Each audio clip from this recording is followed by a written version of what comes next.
Hey everyone, welcome to Over 50 Starting Over. I'm Barry Edwards, and today I have a special guest, Jim Paluch, who is a motivational speaker and renowned author. He just finished his book that I did the book cover for. I've mentioned that before in this podcast. It's called The Depressed Motivational Speaker. Yes, that is full of irony and very intentional.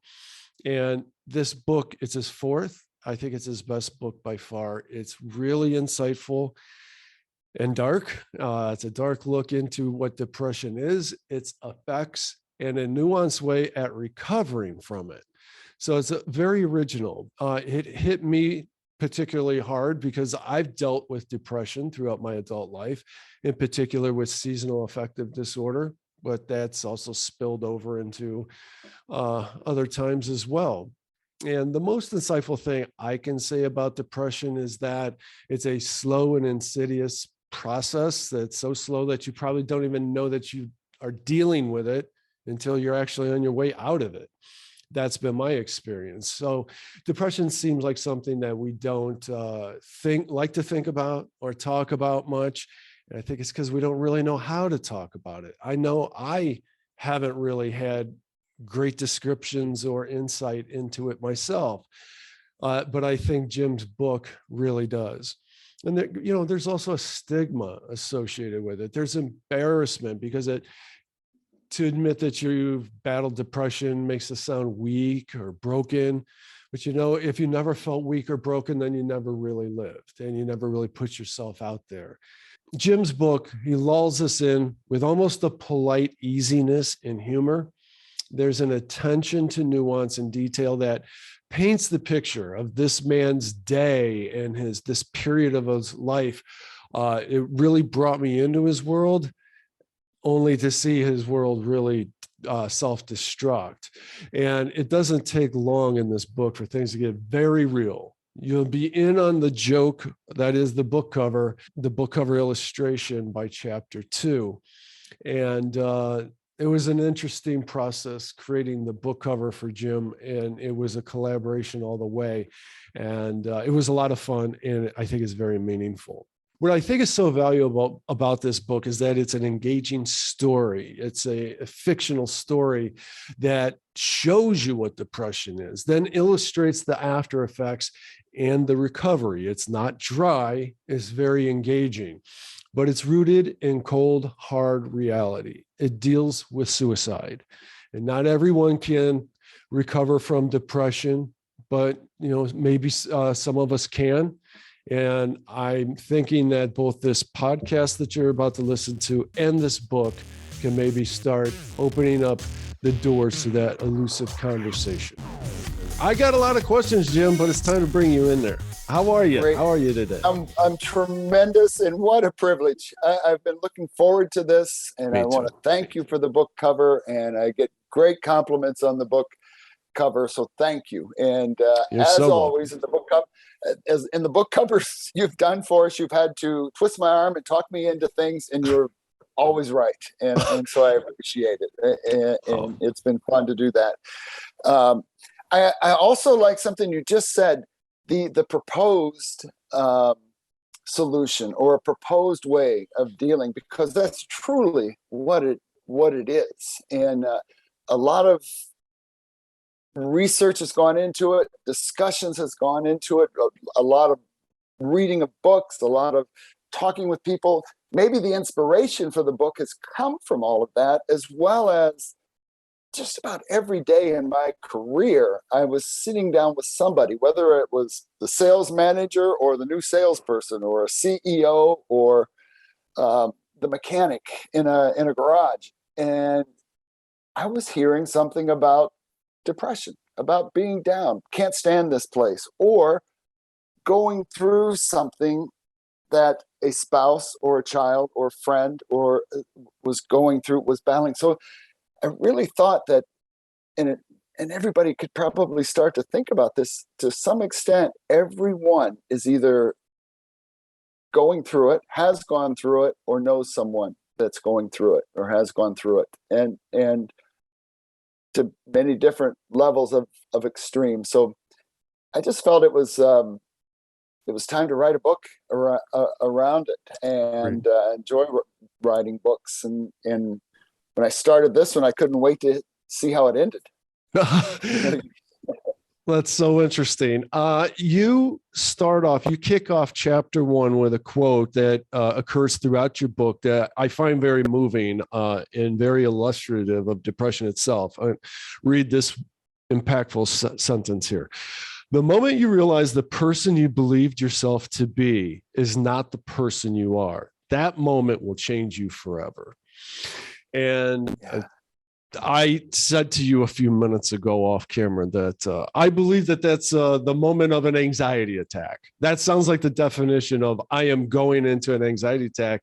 And you said, or maybe you just had one. Yeah. It's an interesting thing that we those moments that can affect us forever. And if you think of how many moments come along and they do affect us. Mm-hmm. So we've got to be mindful of those moments, what we're thinking, what we're feeling, and going through them. And if we can capture that and really be intentional about how we're going to respond to that moment, like going into an anxiety attack, connecting with that. Here I am. Well, let's get through this thing, just like a cold. Let's get through this thing, deal with it, and then move on to the next moment. It doesn't mean that I have to be this person. And I think that was one of the key things I really wanted to be emphasizing through the book is we do not have to. I think the byline down at the bottom of the book is a story about choices. Mm. We have the privilege of making a choice of what that moment is going to be. And when we can make that decision, that's the moment that can change us forever. Still doesn't mean we may not battle an anxiety attack or a bout with depression or getting mad over something. Yes. But we don't have to be stuck in it. That's very, very hopeful. And I want to say, about 20 years ago, I went through a bout where I battled some anxiety attacks. And if you've ever done that, you know that it's the most profound thing to ever happen to you. It is the feeling, like this sentence, it means so much to me because it's the feeling that your reality is folding in on itself, that what you thought was real isn't. And so it's the moment you realize the person that you believed yourself to be is not the person that you are. The moment will change you forever. There's also a quote that someone a lot smarter than me said one time, a long time ago, said that once you gain an awareness, it can't be taken away. And you're kind of talking about that a bit here, that you're gaining the awareness that your thoughts, you're responsible for your thoughts, I think is what you're trying to say.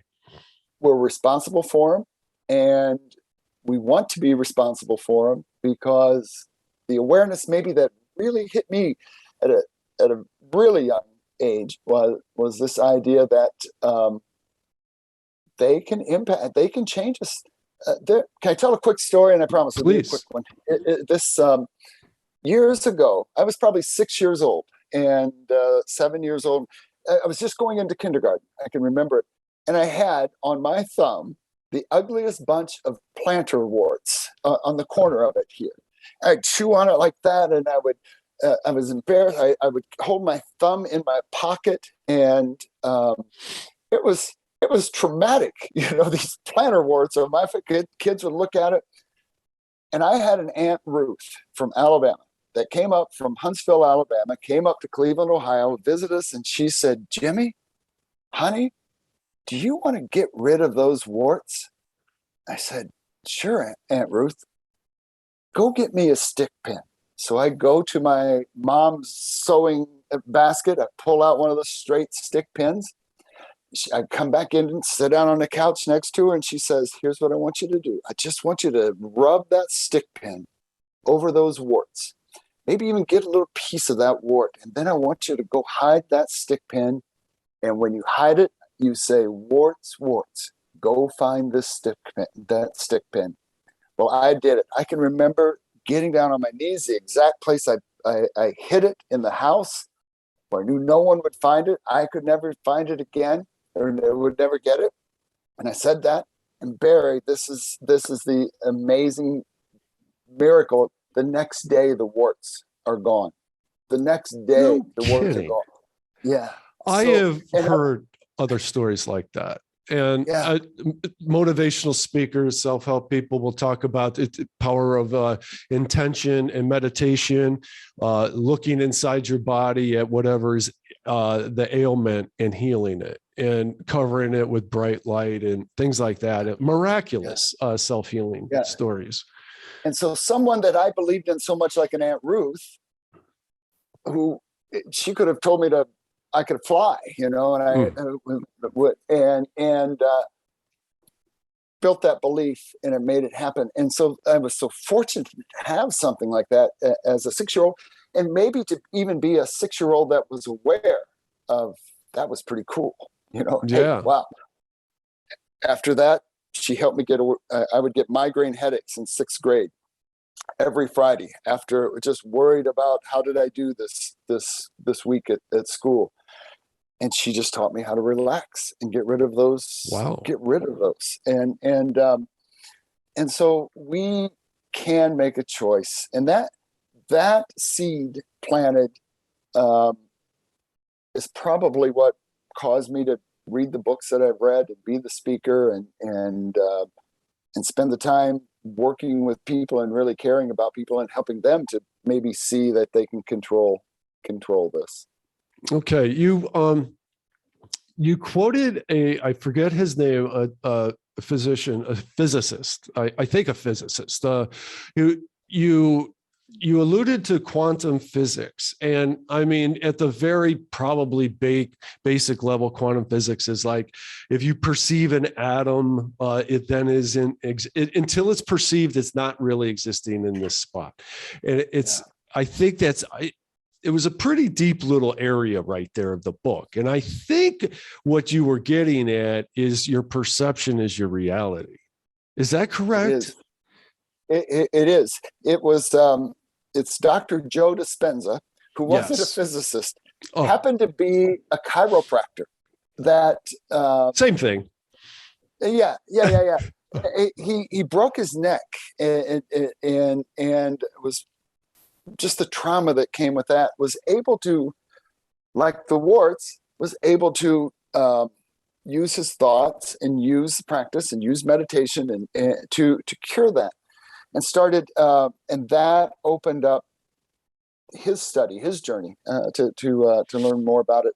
And so, being able to know that everything is energy, that's what Einstein taught us. Right. Everything is made up of energy, and if we can somehow project an energy from ourselves to impact that energy that's out there, or the energy that we want to, the things that we want to happen, we can make a change. And we do that when we feel that we are depressed. We've put ourselves there in that energy. And that's a bold statement. I know there's chemical reactions that happen inside us, and the serotonin and all of that happens between the synapses in our brain.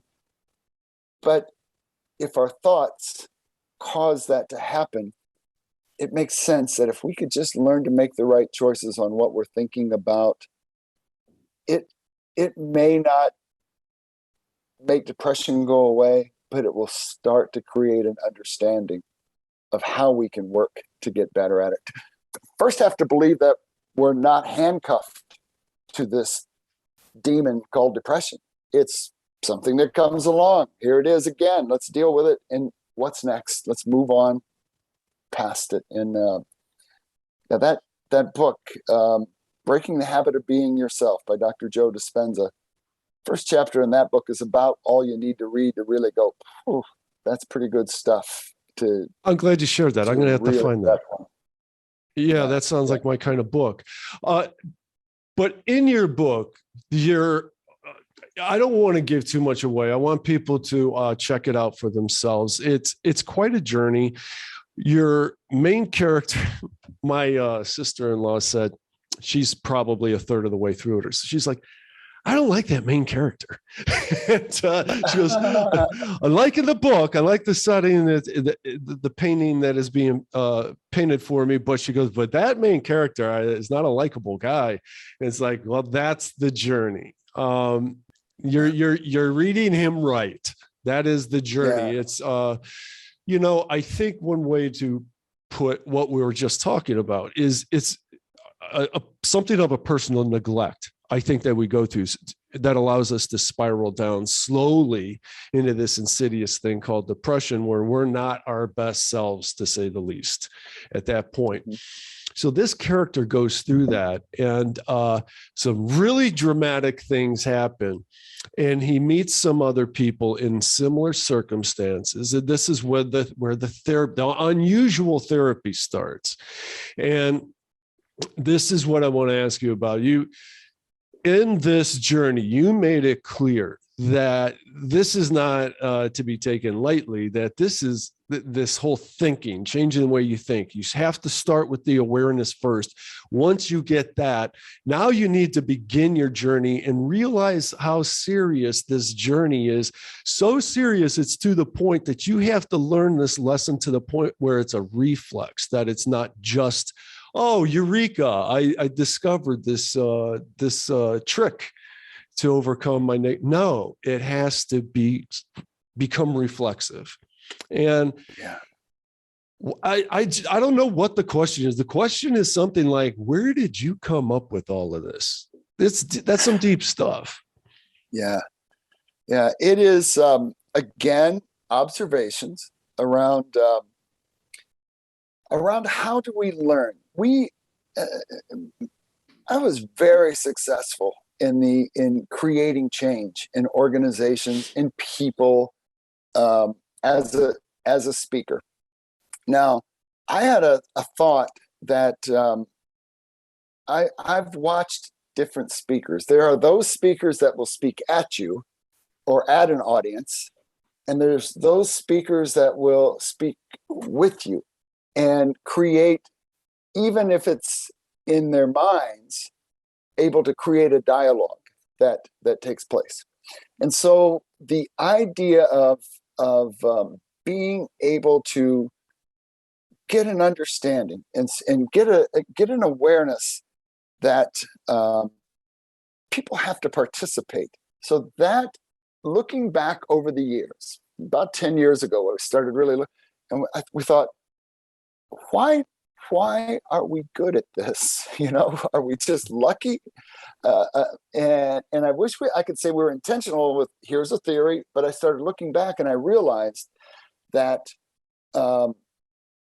we would give a lot of information, but we would also have people engaged in whether it was doing the wave at the beginning of a meeting, or some sort of just crazy things, or the music that was played, or the exercise that we took them through, so that they could take the information and start to get an understanding of it. And I go through this in the book too, and you got to almost read between the lines at times on it, but they get an understanding. If we can engage in information as opposed to just getting information, and that's the trouble sometimes with counseling. Maybe we'll get back to that in a bit here, but if we can engage, get an understanding, then that gives us confidence to do something, to take action, and that taking action will produce a result. So I read hundreds of books through my life, of the motivational books, and loved every one of them, but I was still depressed. It didn't. I was still depressed, and that's where I thought, we're creating change when we get people involved. When we can take that book and discuss it in a way. When we can break down the barriers, even like we're doing here today, Barry. You and I known each other for 25 years. How many conversations really before this book did we have about depression? None. Well, I think it's a movement that is only just getting started. I mean, you could say that it has for the last 10 to 20 years, but only still still only in those rare books that you find here or there. But for us to really come out and talk about it like this is very rare. I mean, I just told you that I had anxiety attacks 20 years ago. That's hard for me to say, for strangers to know about me. But you know what? It's time that we all have to do our part to make it a safe place for other people to come out. I think depression is getting worse. It's definitely getting worse in younger people today. Oh, yeah. Yeah, this is serious stuff. And the reason I'm so excited about talking about it with you is I haven't known how to talk about it. I haven't known how to define it. I certainly haven't known how to be able to tell somebody, here's your way out. You know, it's Tony Robbins has a quote that I hate. That he said, and I love Tony Robbins, but I hated this one because he, come up with these one-liners every now and then, and you go, "Oh, that's going to energize me for the day." He said about depression, the cure for depression is massive activity, or massive, I guess activity was the right word. And I hated that because it's like, dude, all you did was take the definition of depression and say, don't be depressed. Because the problem with depression is you don't have the motivation to take action. And that's what we're trying to find. That's whatever that is. That's what the cure to depression is. What a great, and I've heard that quote from him in the past. And yet when you stop and break it down, there's so much truth in it. If we think about it, and at least this is how I experienced and have experienced depression. When you're laying on a bed or sitting at your desk, depressed, the thought of taking your hand and moving it and putting your hand off of your knee up onto the desk is like climbing Mount Everest. Yeah. And so that little thought, that awareness is what one of the first key thoughts and kind of ideas introduced in the book as the journey starts towards solutions and recovery is, what's next? What's next? Not, I got to beat depression. No, what's next could be, what's next? I may need to just take my hand off my knee and put it up here. Or I may need to pick up a pencil. I won't write with it yet, but I'll just pick up this pencil.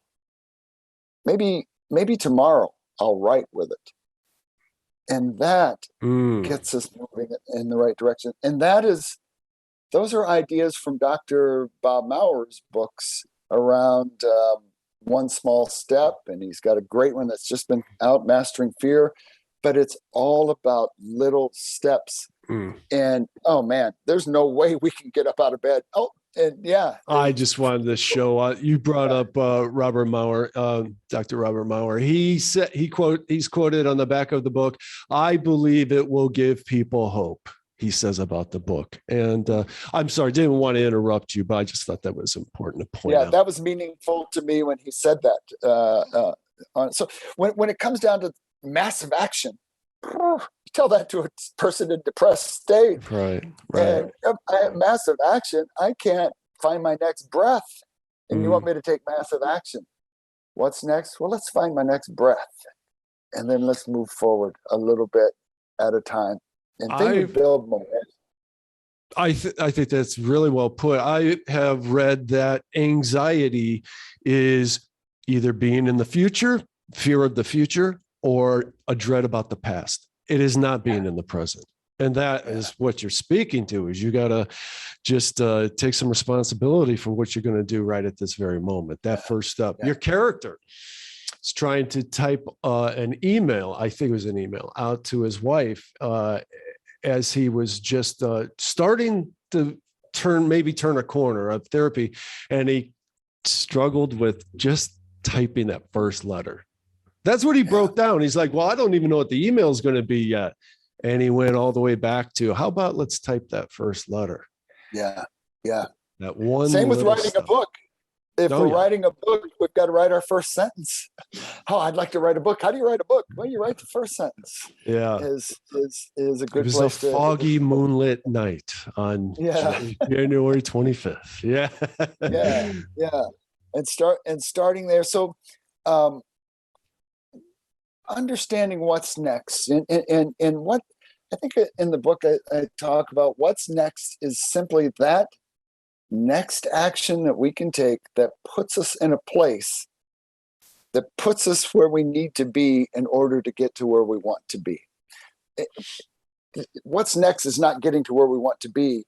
It's getting in the position to move to where we want to be. And so we just string a few of those moments, or 100 of those moments, or 1,000 of those moments, and then we stop and look back. I'll tell you, Barry, I've thought as I wrote the book over the couple 2.5 years, putting it down, picking it up, working through it, and lots of airplane riding as I was traveling. And I thought, if this book just helps one person, me, it was worth my time spent on this. And so the little things that I picked up and learned in writing the book helped me to.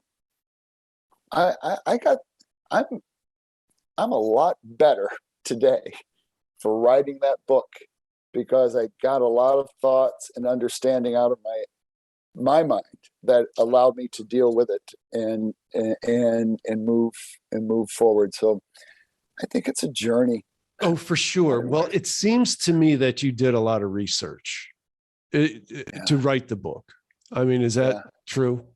Or are you just going to just say it's a lifetime of research? My lifetime. It's a lifetime of research, but there's some really, really great books. And we mentioned a few. And there's a book by Dr. David Byrne, and I think it's BYRN, called Feeling Good, the new mood therapy. And that is a great, big, thick book. Didn't finish it all, but great things.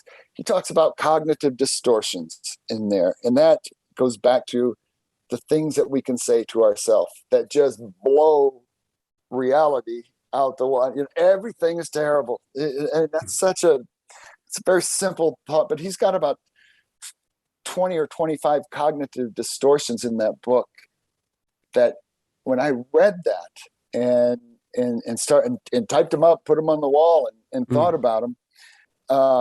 It was that got me thinking of how do we just make sure that another step, practicing the right things, doing the right things right. Well, let's quit saying those things. Let's practice quit saying those things, and let's just think about, there's a great book called What to Say When You Talk to Yourself by Shad Helmstetter.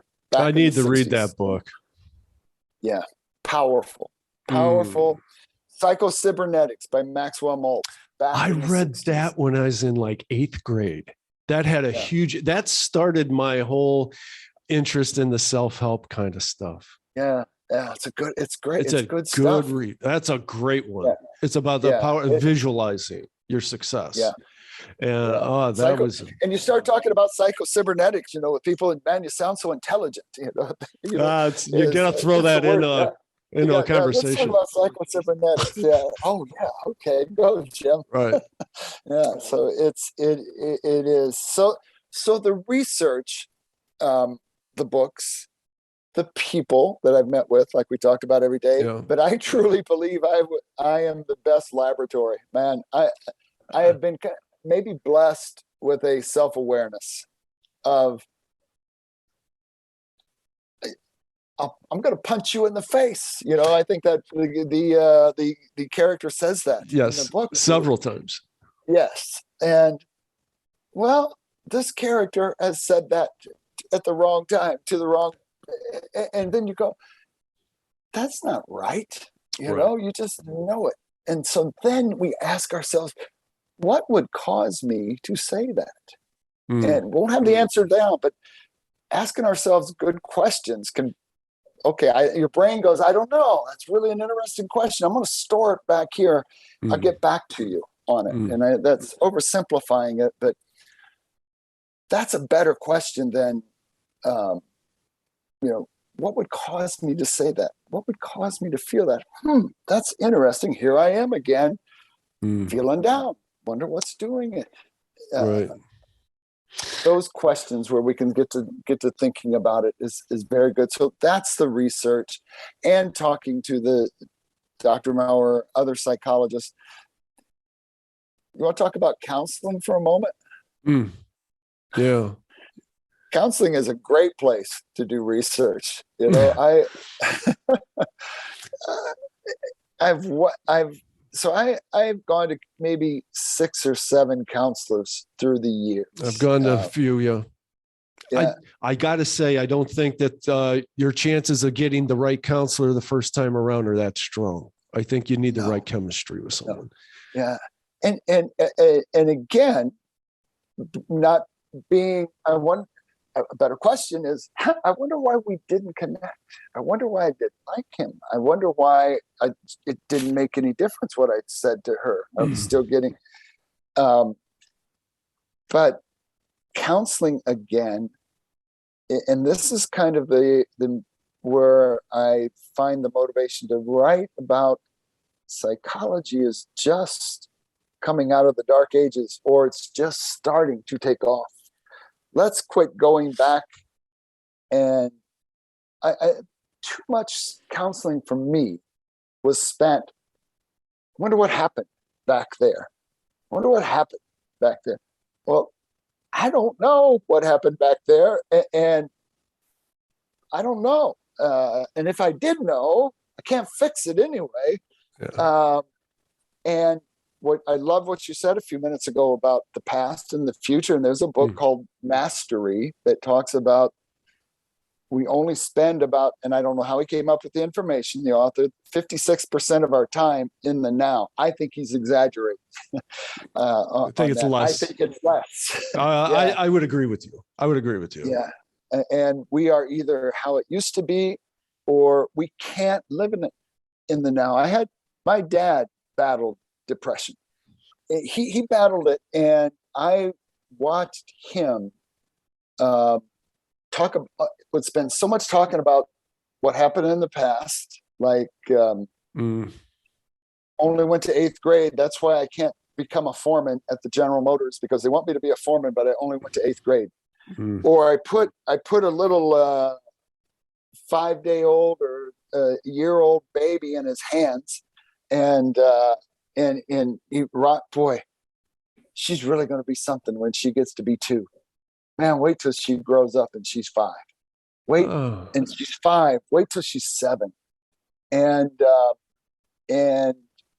so Dad was there and he was out there. Yes. But man, when he was here in the present and dealing with people, and he's a social and sweet and wonderful. And this 8th grade education put 2 kids through college, paid his house off, and retired from the Chevy plant in Cleveland when he was 53 years old.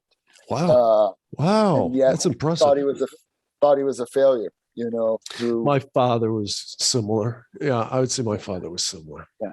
And he was a good teacher. Yeah. Taught me how to be depressed. I do believe that I watched it, and that must be how we're supposed to act. And it's an interesting thing. One thing that I got from my father was not from anything he ever said, but you just infer things. Very blue collar guy. And he taught me that if you're enjoying yourself, you're not really working. That's not work. And so I've struggled my entire life with trying to enjoy my work and being okay with that. It's just amazing what we pick up. And Jim, I want to get right to the point here. Your book, I don't think we really gave it a proper reference earlier on, but it deals with suicide. This is dark, man. And there are 4 different characters in here that I got a lot of questions. First of all, do the characters represent personality types, or do they represent people that you've known, or what is that? And back to, we're talking personally about depression. Man, this is talking about suicide. This guy's in an ambulance. What's going on in this book is dire. have you had these kind of thoughts in your life? How bad has depression been for you at times? Yeah. Well, I have never attempted suicide, and people who read the manuscript early on, I would get calls in the middle of the night. Jim, if this is you, man, I'm jumping on a plane. I'm coming. Right. And, you know, Right. so the thought of suicide is so real when it comes to the depths of depression, and yet when I first really had depression diagnosed, probably 20 years ago, had a physical with a doctor, and we're talking, and somehow the concept of depression came up. I may have said, I get down a lot, and he said, well, come in here, and he went into another office, and he shut the door, and on the back of the door were 10 questions. Are you depressed? And he read these questions. I can't remember even some of the questions, but he read, "Yep, that's me. Yep, that's me." And the last question was, "Do you ever think about death or suicide?" And I said, "Doc, never really suicide. I've never bought a gun, bought a rope. But there's been feelings coming home from a long road trip that if the plane didn't land at the airport safely, that might be just okay." And he goes, oh my, oh my. Oh, and hello, Wellbutrin. All right. And that's how I was introduced to Wellbutrin. Was that moment, and because the thought of it, and yeah, I really don't feel totally qualified to speak of depression, but I do know that it's happened, and the story of the main character happened to a friend in that manner. I hear this sister-in-law, this sister, this brother-in-law, my father's friend, all, you hear stories about it, and you know that depression took them to that depth. So your characters, like the four main characters, are inspired from these people? Yes, they are accumulation of a lot of people. It's really astute that you catch personality styles, because yes, they are. If you think about the four characters, there's a driver, there's an amiable person, there's an analytical person, and there's an expressive person. You're right. And you got the bases covered. I got the bases covered with them. And what about the doctor? Yeah, the doctor. No, okay, so we got a female doctor here that is extremely wealthy. She has the means to do this breakthrough kind of therapy of her own creation, I would say, and it's really different. And it has to do with tomahawks. It's really different, and I think it's incredibly insightful. So my questions now are: where did this doctor come from, and where did this idea of this therapy come from? This is why I asked you before about research. You did a lot of research going into this, because it's almost taken on a lot of responsibility for yourself to put this out there. It's something. Yeah. It's very innovative. Yeah, probably the doctor is my image of myself and how I've worked with my clients through the years of stretching their imagination, stretching their comfort zone, going beyond, doing things like throwing pies in a meeting, with a purpose, that taught people something. And so doing things out of the ordinary, and asking questions. You attempted suicide. Well, you must not have been very good at it, because you're still here. Yeah. Bam, what a thing to say to a person. Wait a minute. Yeah, no, that's done. Let's move forward.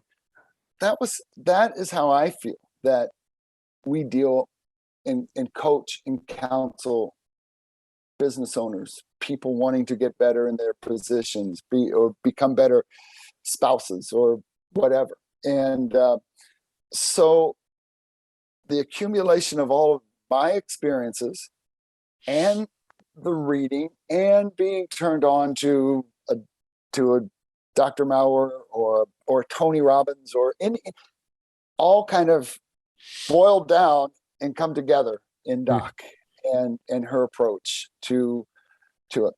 We actually did, not to the extent that it's in the book, tomahawk throwing. When we had a little compound in Asheville, North Carolina, where we would bring people to us for 2.5 days, and did great 2.5 day sessions, get people out of the city up into the mountains. And one of the things we would do at breaks is teach people to throw tomahawks. And what we were able to learn in that little short time was the people that had this, I got to stick this thing, I got to stick it, is I would teach them to smile. I would teach them, hey, have fun at this thing, would you?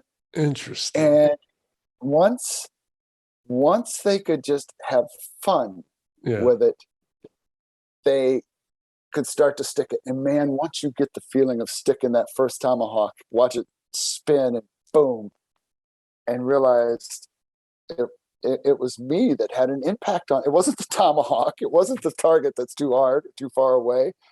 It was my thoughts and feelings towards what I'm doing here. And if we could, I would say, no, let me see your teeth. I want to see you smile as you throw it. And they would start learning to stick it. That's what they took away from tomahawk throwing. And I just built on that idea to the level that I take it in the book. Did you have any feedback from doctors, psychologists, or anything on this? Like they say, hey, there's some a strange approach. The doctors that we've talked to, Dr. Bauer, strange approach, but then it's right. It's back to that helping us practice the right things right, to the point that it was instinctual. And that was a term we use in the book a few times, this instinctual wellness of, it's instinctual. Instead of depression becoming our instinctual response, how can we break that and let wellness and well-being become our instinctual response? And so that takes repetition, day after day after day, working at it. And if at first it's just how to stand when you throw a tomahawk, or how to respond when something is when you feel the spiral starting, and just learn something very small and then start to build on it to where you can stick 50. Well, that makes me think of something of a quote that you have in the book that I'm going to screw up, so try to help me. But it was something like, I read a book about that. Can't I just read a book about it? And isn't that going to make all the difference? And the doctor said something to the effect of, well, does the fox need to read a book about how to catch its prey? Yeah. Maybe one of my favorite chapters in the book is that walk. It's a big turning point. It's actually, I don't want to use the wrong terminology. It's rather long in the conversation and detailed, but there's a lot going on there. A lot of important stuff going on there. And I think that idea of it has to become instinctual. And so where did the fox learn to hunt? Probably from its parents at first, something that was put into them through nature. And now if the fox was going to learn how to throw a fastball, we'd really have to work with the thing, to get it to do that. But doing what it needed to do instinct. So the same with us is practicing understanding it, not only the physicalness of it, but the mental side of it, and the feeling of it, and the belief level that I can make the warts go away. Yeah. I can Yeah. I can control that atom and that energy, and so reading the books are great. And for years, that's what I did. Mm-hmm. I had the privilege of reading those books and then going out and starting to talk to people about them in a conference room or in front of an audience. Or so I started getting under. That's why when we read books, we should talk to people about them. And even if it's, do you agree with this? Hey, see what you think of this book. I read it, like it, but I'd love your opinion. And then let's talk. Give me something about it. So, okay, I'm picking up on something here. That's very interesting. You've described how what you did with your career is you read your books, but then with your speaking and your style of speaking, you were always intending to make it interactive. Instead of just reading the book, you got to put it into action. And that's what this book is about. The Depressed Motivational Speaker. It's about not just reading the book, but putting the thought practice. Would you say cognitive, instinctual, cognitive? You had a good term. Instinctual wellness. Yes, instinctual wellness. And then the idea of being able to develop that understanding so that we can develop the confidence to take action. That is why I write my books in a fable sort of way, that instead of a textbook, here's what you need to do, talking at you. Yeah. It is illustrated. That whole book, it's from inside the character's head, and he's making us, it's like you're having a conversation with this person that is telling the story, and that causes our brains to engage and to think about it. I really love what you said, that going through it the second time.